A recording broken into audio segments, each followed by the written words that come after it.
Hi, my name is Rachel Torres. This is Flow on Yoga, and today I'm going to walk you through how to do the pose Down Dog.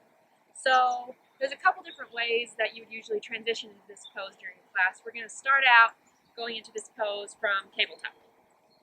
So to set yourself up for a good tabletop, you want to start out with your knees and your hips in a straight line, and then you want your hands, your wrist, directly under your shoulder.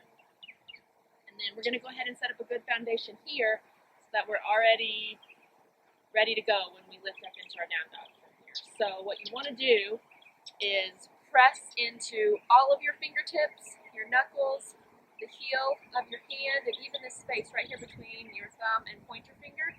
So you're going to really engage your hand into the mat, pressing down all those spaces. You're almost kind of making like you're trying to do like a suction with your hand almost. Like this part of your hand is not going to be pressing down very much because a lot of the weight's going to be here, here, here, here, here. So make sure you have that alignment. So shoulders over wrists, hips over knees, really pressing into your hands, kind of feeling it engaging through your shoulders. You can kind of feel your shoulder blades slightly move apart just a little bit when you press down through your fingers. And then from here we're going to tuck our toes like this, and pressing into our hands and our toes, we're going to lift our hips up towards the sky and then start grounding our heels down. So there's three big things going on here. We're really pressing through our hands, we're grounding our heels towards the earth, and it's okay if they don't make it there, mine do not. And then we're at the same time lifting our hips towards the sky.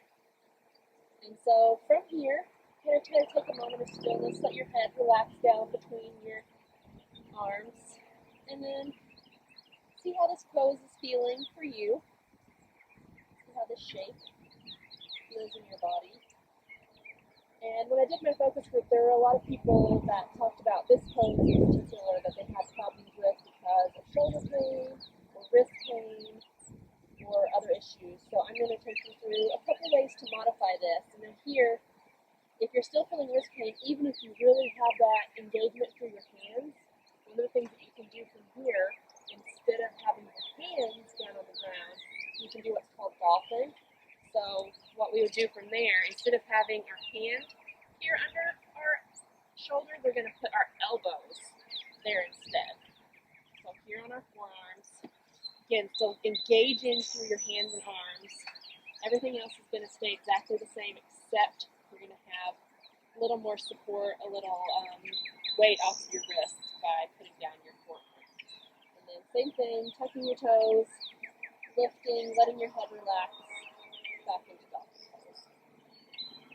And dolphin pose is also a prep pose for doing forearm stands. So from here, you can kind of practice walking forward, putting more weight to your arms to work into doing that forearm stand.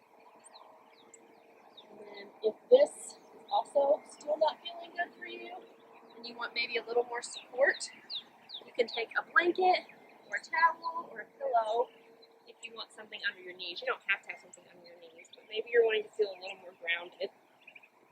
So we're going to show a couple variations for down dog that we can do on our knees. So we're going to set ourselves up in that tabletop again. And then from here, we're going to drop down to our forearms, and then slowly begin to kind of walk your hands forward, and just kind of letting your chest relax and your hips stay high. And your head may or may not make it to the ground here. If you want something to rest your head on, this is a great place to use a block or a pillow. Have something to rest your head on. And then you can continue from here, maybe walking out even more, maybe resting your head all the way down to the ground.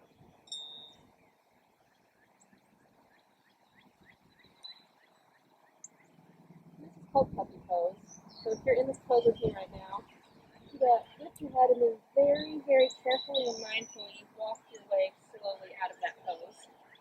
Now I'm going to show you a couple ways to modify your down dog using a chair. Let me bring my chair over here. So here's our chair. I'm going to have a pillow here. So you can kind of make that same shape and get that same stretch through your calf muscles by utilizing a chair and kind of bring floor up a little closer to you, and that's good. Putting the pressure of an inversion like into your face if you have a headache, or maybe if you have glaucoma issues. There's a lot of reasons why you might not want to do that inverted version of this pose. So this one can still get that stretch through the back of your leg. You can still get that nice stretch extension through your back. So you can do your down dog just like this. And you can also step it back a little more here. And you can also come onto your forehands, just like this. And then we're still doing the same thing we were in the other pose. We want to be trying to lift our hips while grounding our heels. And letting your chest kind of relax a little bit. And then, I'm going to throw my pillow back here. This is probably a pillow, a bolster, a block. If you want a little bit of support for your feet behind you, you can also use something to kind of lift and support your heels. Maybe if you have really tight calves, hamstrings, and your feet feel really far from the floor and it's a little bit too much of a stretch for you, you can put something down there to support them. And you can also do this with your hands down on the mat as something supporting your heels. And then you can also do that same shape. You can use a wall if you don't have a chair, so like putting your hands against the wall, kind of doing that same shape like this and using a wall. So, wherever you are now, I encourage you, if you've just been watching this till now, to maybe find a spot on your mat or on the floor and pick one of these down dog shapes we just talked about that you like, that you think would work for your body, and kind of settle yourself into it. I'm actually going to walk into my down dog here from the forward fold, and I'm going to walk forward with my hands, grounding my hands down, lifting my hips, and pressing my heels towards the earth, letting my head relax here between my biceps. And then wherever you are, in whatever version of down dog or alternate pose that you're doing, just find a moment of stillness in this pose. Find a moment to connect to your breath, to see how this feels on your body, see what this pose has to offer you.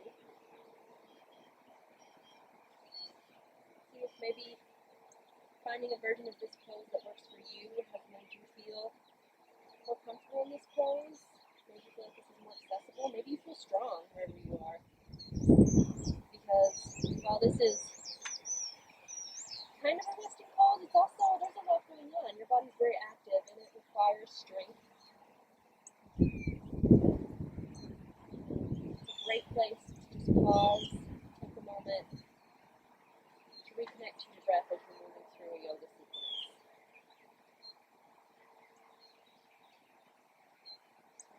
We're going to take one deep inhale through our nose and one cleansing exhale through our mouth, and then we'll wrap this up.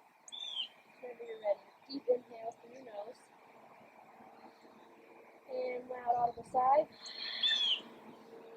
If your knees are lifted, slowly, carefully lower them to the ground.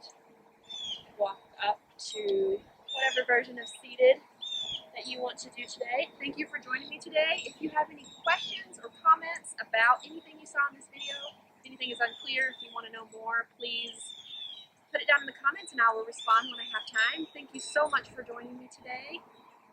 Namaste.